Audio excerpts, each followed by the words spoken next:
गैरत मालिक कितने जिन्हें करता हूँ मुलाजिम से कैसे मैंने नहीं पता। अस्सलाम वालेकुम, मैं तारक सानी ते तुसीं वेख रहे हो मेरे यूट्यूब चैनल रैबर इंटरटेनमेंट प्लस। सुल्तान दी एक सुपर डुपर हिट फिल्म लैके तुहाडी खिदमत विच हाज़र हो रहे हैं। ते उस फिल्म का नाम है दुलारी। 10 जुलाई 1987 बरोज़ जुमा रिलीज़ होने वाली एक सुपर डुपर हिट फिल्म दुलारी। इस फिल्म का जिहड़ा टाइटल रोल है अदाकार अंजुमन ने अदा किया है। इसका जिहड़ा मौजू है हल्का फुल्का एक्शन भी है, कॉमेडी भी है, इस तरह का इसका मौजू है। इस फिल्म के अदाकार सुल्तान राई, खैर तोनू मेरे को छुड़ान नहीं अंजुमन, ते फिर रकम इजहार काजी, खूब इंतखाब वकीलन करता। इस्माइल शाह, सितारा, एक मिनिस्ट्री ड्रेस ते रख के आवी थी। बहार, एहसान नहीं कीता नगमा, होने वाली है ते ना सोनी होन तक कार नहीं। अलबेला, हमायूं कुरैशी, दलील होना तेरा मुकद्दर बन गया। सावन मैं हांगकांग के सारे ते अदीब, तेरी नबज बंद भी हो सकती सी। हदयात हैदर चौधरी, मुसन्निफ बशीर नियाज, ਇਹਦੇ ਫਿਲਮਸਾਜ਼ ਹਨ ਮੀਆਂ ਖਾਲਿਦ ਫਿਰੋਜ਼ ਤੇ ਇਹਦਾ ਮਿਊਜ਼ਿਕ ਦਿੱਤਾ ਹੈ ਐਮ ਅਸ਼ਰਫ ਨੇ। ਇਹ ਜਿਹੜੀ ਫਿਲਮ ਦੁਲਾਰੀ ਹੈ ਆਪਣੇ ਦੌਰ ਦੀ ਸੁਪਰ ਡੁਪਰ ਹਿੱਟ ਫਿਲਮ ਸੀ ਤੇ ਇਸ ਫਿਲਮ ਨੇ 81 ਹਫ਼ਤੇ ਚੱਲ ਕੇ ਲਾਹੌਰ ਦੇ ਅੰਦਰ ਪਲੈਟੀਨਮ ਜੂਬਲੀ ਦਾ ਇਜ਼ਾਜ਼ ਹਾਸਲ ਕੀਤਾ ਸੀ ਔਰ ਇਹ ਪਾਕਿਸਤਾਨ ਦੀ 64ਵੀਂ ਫਿਲਮ ਹੈ ਜਿਸ ਨੇ ਪਲੈਟੀਨਮ ਜੂਬਲੀ ਦਾ ਇਜ਼ਾਜ਼ ਹਾਸਲ ਕੀਤਾ ਹੈ। इसने 5 निगार अवार्ड दिते। इस तो इलावा बेस्ट एक्टर अवार्ड सुल्तान राई नूं मिलिया, बेस्ट एक्ट्रेस का अवार्ड जिहड़ा ना अंजुमन नूं मिलिया। अपने दौर की सुपर डुपर हिट फिल्म सी और इस वीडियो के अंदर मैं तुहानूं दसांगा कि यह जिहड़ी फिल्म है एक किस फिल्म का रीमेक है, यानी कि 1970 की दहाई एक फ्लॉप फिल्म सी जिसका रीमेक बना के उस फिल्म के हदायतकार जाफर मलिक सन, जिसका रीमेक बना के हदायतकार हैदर चौधरी ने यह सुपर डुपर हिट फिल्म बनाई। इस फिल्म की कहानी बड़ी शानदार है, इस फिल्म का म्यूजिक बड़ा शानदार है ते इस दे चंद गाने जिहड़े बड़े मशहूर होए। चन कित्थां गुजारी रात वे मैंडा जी दलीलां दे वात वे, कित्थां गुजारे आई रात वे नूरजहां दी वाजिन जुल्फां कालियां नूं शर्म ना आवे। नूरजहां दी आवाज़ और मसरत शाहीन दा बड़ा एक मशहूर गाना सी अपने दौर दा, पिछे पिछे आंदा मेरी चाल वेंदा आई। इस नूं नूरजहां दी आवाज़ विच अंजुमन ते फिल्मांत किया गया है। पिछे पिछे आंदा मेरी चाल वेंदा आई तेरे वाले आ वेखदा आई।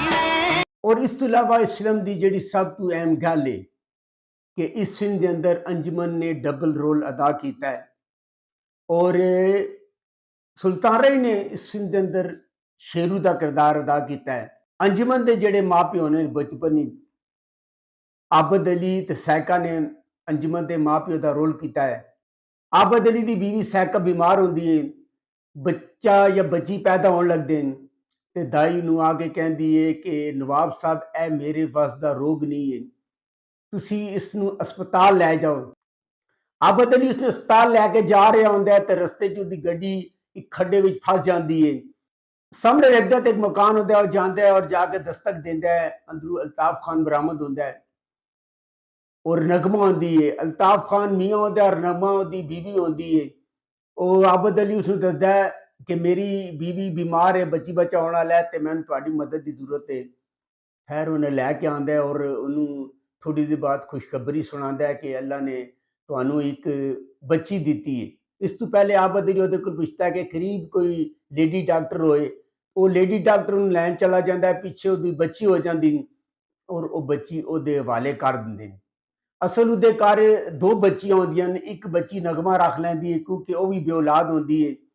वो एक बच्ची रख लैंदी है और उहदे नाल धोखा करदी है और एक बच्ची उहनूं दे के भेज देंदी है और वक्त गुजर जाता है, बच्चे सारे जवान हो जाते हैं ਇੱਥੇ ਮੈਂ ਤੁਹਾਨੂੰ ਦੱਸਣਾ ਚਾਹ ਰਿਹਾ ਕਿ ਇਹ ਜਿਹੜੀ ਫਿਲਮ ਹੈ ਇਹ ਸੁਲਤਾਨ ਰਾਏ ਦੀ ਫਿਲਮ ਸੀ 1970 ਦੀ ਦਵਾਈ 'ਚ ਬਣੀ ਸੀ। ਐਗਜ਼ੈਕਟ ਮੈਨੂੰ ਤਾਰੀਖ ਯਾਦ ਨਹੀਂ ਉਹਦੀ। ਉਹਦਾ ਨਾਮ ਹੈ ਸੋਨਾ ਮੁਖੜਾ। ਔਰ ਉਹ ਵੀ ਜਿਹੜਾ ਨਾ ਸੁਲਤਾਨ ਰਾਏ ਦੀ ਫਿਲਮ ਸੀ, ਲੇਕਿਨ ਉਹ ਉਸ ਦੌਰ ਦੀ ਫਲਾਪ ਫਿਲਮ ਸੀ। ਔਰ ਉਸ ਫਲਾਪ ਫਿਲਮ ਨੂੰ ਰੀਮੇਕ ਕੀਤਾ हैदर चौधरी ने और ਇਹ ਸੁਪਰ ਡੁਪਰ ਹਿੱਟ ਫਿਲਮ ਬਣਾਈ।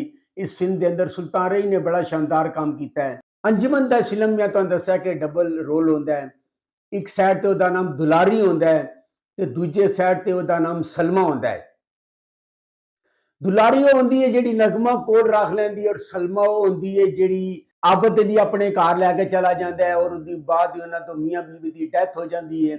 ਔਰ ਉਸ ਘਰ ਦੇ ਅੰਦਰ ਸਲਮਾ ਜਿਹੜੀ ਅੰਜਮਨ ਹੁੰਦੀ ਹੈ ਉਹਦੇ ਉੱਤੇ ਬੜੇ ਜ਼ੁਲਮ ਹੁੰਦੇ ਨੇ ਔਰ ਉਹਨੂੰ ਜ਼ੁਲਮ ਸਿਤਮ ਦਾ ਨਿਸ਼ਾਨਾ ਬਣਾਇਆ ਜਾਂਦਾ। ਉਹਦੀ ਚਾਚੀ ਹੁੰਦੀ ਹੈ ਬਾਹਰ, ਉਹਦੀ ਕਜ਼ਨ ਹੁੰਦੀ ਹੈ ਸਤਾਰਾ, ਔਰ ਉਹਦਾ ਜਿਹੜਾ ਚਾਚਾ ਹੁੰਦਾ ਅਲਬੇਲਾ ਹੁੰਦਾ ਹੈ। ਅਲਬੇਲਾ ਜਦੋਂ ਸਲਮਾ ਤੇ ਜ਼ੁਲਮ ਹੁੰਦਾ ਹੈ ਇਤਜਾਜ ਕਰਦਾ ਹੈ। ਇਧਰ ਜਿਹੜੀ ਦੁਲਾਰੀ ਹੁੰਦੀ ਹੈ ਉਹ ਆਪਣੇ ਅਰਫਨ ਮੋਲਾ ਹੁੰਦੀ ਹੈ, ਲੋਕਾਂ ਨੂੰ ਠਗਣਾ ਉਹਦਾ ਫਨ ਹੁੰਦਾ ਹੈ, ਤੇਜ਼ ਤਰਾਜ਼ ਹੁੰਦੀ ਹੈ, ਲੜਾਈ ਮਾਰ ਕੁਟਾਈ ਝਗੜਾ ਹੁੰਦਾ, ਮੁਸ਼ਕਿਲਾਂ ਹੁੰਦਾ ਹੈ।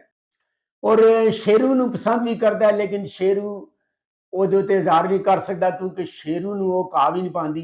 ਇਸਮਾइल शाह ਨੇ ਇਸ ਫਿਲਮ ਦੇ ਅੰਦਰ ਬਾਬਰ ਦਾ ਕਿਰਦਾਰ ਅਦਾ ਕੀਤਾ ਹੈ, ਜਿਹੜਾ ਕਿ ਸਤਾਰਾ ਰੂਬੀ ਦਾ ਆਸ਼ਿਕ ਹੁੰਦਾ ਹੈ। ਔਰ ਇਸਮਾइल शाह ਦਾ ਇਸ ਫਿਲਮ ਵਿੱਚ ਕੋਈ ਖਾਸ ਕੰਮ ਨਹੀਂ ਹੈ। ਸਭ ਤੋਂ ਜਿਹੜਾ ਬਿਹਤਰੀਨ ਕੰਮ ਹੈ ਉਹ ਅੰਜਮਨ ਨੇ ਕੀਤਾ ਹੈ, ਸੁਲਤਾਨ ਰਾਏ ਨੇ ਕੀਤਾ ਹੈ। ਔਰ ਇਧਰ ਸਲਮਾ ਜਿਹੜੀ ਹੁੰਦੀ ਉਹਦੇ ਤੇ ਜ਼ੁਲਮ ਹੁੰਦਾ ਹੈ, ਬਾਹਰ ਬੇਗਮ ਉਹਦੇ ਤੇ ਬਹੁਤ ਜ਼ੁਲਮ ਕਰਦੀ ਹੈ। ਉਧਰ ਜਿਹੜੀ ਦੁਲਾਰੀ ਹੁੰਦੀ ਹੈ ਉਹ ਅਰਫਨ ਮੋਲਾ ਹੁੰਦੀ ਹੈ ਔਰ ਹਰ ਤਰ੍ਹਾਂ ਦੇ ਉਹ ਕੰਮ ਕਰਦੀ ਹੈ। ਹਮਾਯੂੰ ਕੁਰੈਸ਼ੀ ਨੇ ਇਸ ਫਿਲਮ ਦੇ ਅੰਦਰ ਸਲਮਾ ਦੇ ਕਜ਼ਨ ਦਾ ਕਿਰਦਾਰ ਅਦਾ ਕੀਤਾ, ਜਿਹੜਾ ਉਹਦੇ ਚਾਚਾ ਦਾ ਪੁੱਤਰ ਹੁੰਦਾ ਹੈ। ਔਰ ਇਹ ਜਿਹੜਾ ਕਿਰਦਾਰ ਹੈ ਇਹ ਹੀ ਸੋਨਾ ਮੁਖੜਾ ਦੇ ਅੰਦਰ ਅਸਲਮ ਪਰਵੇਜ਼ ਨੇ ਅਦਾ ਕੀਤਾ ਸੀ। ਸਲਮਾ ਦੀ ਇੱਕ ਦਾਦੀ ਵੀ ਹੁੰਦੀ ਹੈ ਜਿਹੜੀ ਕਿ ਸਲਮਾ ਦੇ ਨਾਲ ਬਹੁਤ ਮੁਹੱਬਤ ਕਰਦੀ ਹੈ ਔਰ ਇਹ ਕਿਰਦਾਰ ਫਿਰਦੌਸ बेगम ने अदा किया है। हकीकत नहीं, असलियत कुछ हो। और सोना मुखड़ा के अंदर यह किरदार नबीला ने अदा किया है। और जी नबीला होंगी है माजूर होंगी है। इस तरह इस फिल्म के अंदर जी फिरदौस होंगी है वह भी माजूर होंगी है और वह सलमा की दादी होंगी है। वो जो सलमा ते जुल्म होंदा है कुड़दी है और जिहड़ा हमायूं कुरैशी होंदा है वह सलमा ते बुरी नज़र रखता है, उसकी इज्जत भी लुटाने की कोशिश करता है।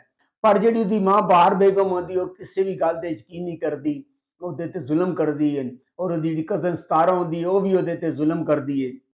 ਜਦੋਂ ਜ਼ੁਲਮ ਸਿਤਮ ਵੱਧ ਜਾਂਦੇ ਨੇ ਔਰ ਸਲਮਾ ਤੇ ਬਦਚਲਨੀ ਦਾ ਇਲਜ਼ਾਮ ਲਗਾਇਆ ਜਾਂਦਾ ਹੈ, ਉਹ ਜਾਂਦੀ ਹੈ ਦਰਿਆ ਛਾਲ ਮਾਰ ਕੇ ਖੁਦਕੁਸ਼ੀ ਦੀ ਕੋਸ਼ਿਸ਼ ਕਰਦੀ ਹੈ। ਸ਼ੇਰੂ ਵੇਖ ਲੈਂਦਾ ਉਹਨੂੰ ਬਚਾ ਲੈਂਦਾ ਹੈ। ਸਲਮਾ ਦੀ ਗੁੰਮਸ਼ਦਗੀ ਦੀ ਰਿਪੋਰਟ ਥਾਣੇ 'ਚ ਹੁੰਦੀ ਹੈ ਔਰ ਜਿਹੜੀ ਦੁਲਾਰੀ ਹੁੰਦੀ ਹੈ ਉਹ ਪੰਗਾ ਲੈ ਰਹੀ ਹੁੰਦੀ ਕਿਸੇ ਨਾਲ, ਪੁਲਿਸ ਉਹਨੂੰ ਪਕੜ ਕੇ ਥਾਣੇ ਲੈ ਆਂਦੀ ਹੈ। और थाने जो थानेदार की तस्वीर वेख देता है तो यही समझता है कि सलमा है, वो पकड़ के बंद कर दें। पर जी दुलारी होंगी वो फरार हो जाती है। अज़ार काजी ने इस फिल्म के अंदर डॉक्टर का किरदार अदा किया है। सलमा का एक वकील होंदा है जिहड़ा उहदे प्यो का दोस्त होंदा है और हर महीने 10,000 रुपए की रकम उन्होंने देना आंदा है, जिहड़े उहदे प्यो ने जिम्मेदारी लगाई होंदी है। वो सलमा वास्ते एक रिश्ता देखता है और कहता है कि उन्होंने एक सादा और नेक तबीयत कुड़ी चाहिए है। तो जी बहार बेगम होंगी वो तो चाहती नहीं है कि वह रिश्ता हो। ज़ार काजी अपने माँ प्यो के नाल रिश्ता लैन आता है और जदों वो सलमा नूं वेखता है तो सलमा नूं जी बाहर होंगी मॉडर्न कपड़े पवा के सामने लैके आती है और ज़ार काजी जदों देखता है और रिश्ते तो इनकार करके चले जाते हैं। यह बहार बेगम की चाल होंगी है। जदों सलमा जदों फरार हो जाती है खुदकुशी करती है, शेरू नूं बचा लैंदा है। उदू जी दुलारी होंगी है पकड़ी जाती है और तकदीर एक खेड खेलती है। दुलारी जदों थाने चों फरार हो जाती है, दुलारी उस गड्डी दे विच छुपदी है जिहड़ी अरशद ज़ार काजी दी होंदी है, उन्होंने पहले मिल चुका है और अरशद यही समझदा है कि यह जिहड़ी है वो सलमा में। अरशद जदों सलमा नूं सादे लिबास ही देखदा है वो हैरान रह जाता है।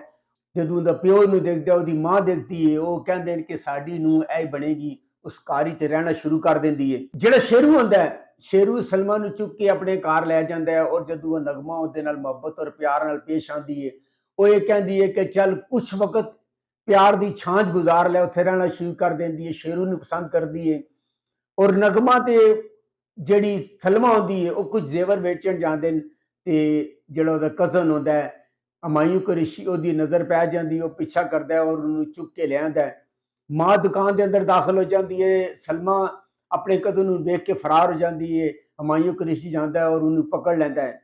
ਦੁਲਾਰੀ ਜਿਹੜੀ ਹੁੰਦੀ ਹੈ ਦੁਬਾਰਾ ਪਕੜੀ ਜਾਂਦੀ ਹੈ, ਥਾਣੇ ਵਾਲੇ ਉਹਨੂੰ ਇਤਲਾਹ ਦਿੰਦੇ ਨੇ ਔਰ ਉਹਨੂੰ ਪਕੜ ਕੇ ਚਾਚਾ ਘਰ ਲੈ ਜਾਂਦਾ, ਉੱਥੇ ਰਹਿਣਾ ਸ਼ੁਰੂ ਕਰ ਦਿੰਦੀ ਹੈ ਔਰ ਸਾਰਿਆਂ ਨੂੰ ਨਕੇਲ ਪਾ ਕੇ ਸਿੱਧਾ ਕਰ ਲੈਂਦੀ ਹੈ।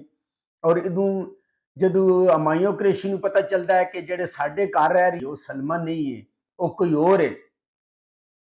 ਇਸ ਤਰ੍ਹਾਂ ਕਰਕੇ ਇਹ ਰਾਜ਼ ਖੁੱਲਦਾ ਹੈ। ਨਗਮਾ ਜਿਹੜੀ ਹੁੰਦੀ ਹੈ ਉਹ ਆ ਜਾਂਦੀ ਹੈ ਉੱਥੇ ਔਰ ਜਦੋਂ ਉਹਨਾਂ ਦੇ ਨਵਾਬ ਦੀ ਤਸਵੀਰ ਵੇਖਦੀ ਹੈ ਆਬਦ ਅਲੀ ਦੀ, ਤਾਂ ਉਹਨੂੰ ਪਤਾ ਚੱਲ ਜਾਂਦਾ ਹੈ ਕਿ ਇਹ ਜਿਹੜੀ ਹੈ ਇਹ ਇਹਨਾਂ ਦੀ ਧੀ ਹੈ। ਉਹ ਸਾਰਿਆਂ ਨੂੰ ਇੱਕ ਗੱਲ ਦੱਸਦੀ ਹੈ, ਇਹ 2 ਬੱਚੀਆਂ ਮੇਰੇ ਘਰ 'ਚ ਪੈਦਾ ਹੋਈਆਂ ਸਨ ਤੇ ਮੈਂ ਬੇਔਲਾਦ ਸਾਂ ਤੇ ਇੱਕ ਬੱਚੀ ਮੈਂ ਰੱਖ ਲਿੱਤੀ ਸੀ। ਇਸ ਤਰ੍ਹਾਂ ਸਾਰਿਆਂ ਨੂੰ ਪਤਾ ਚੱਲ ਜਾਂਦਾ ਹੈ ਕਿ ਇਹ ਜਿਹੜੀਆਂ ਆਪਸ 'ਚ ਦੋਨੋਂ ਜੁੜਵਾ ਭੈਣਾਂ ਨੇ।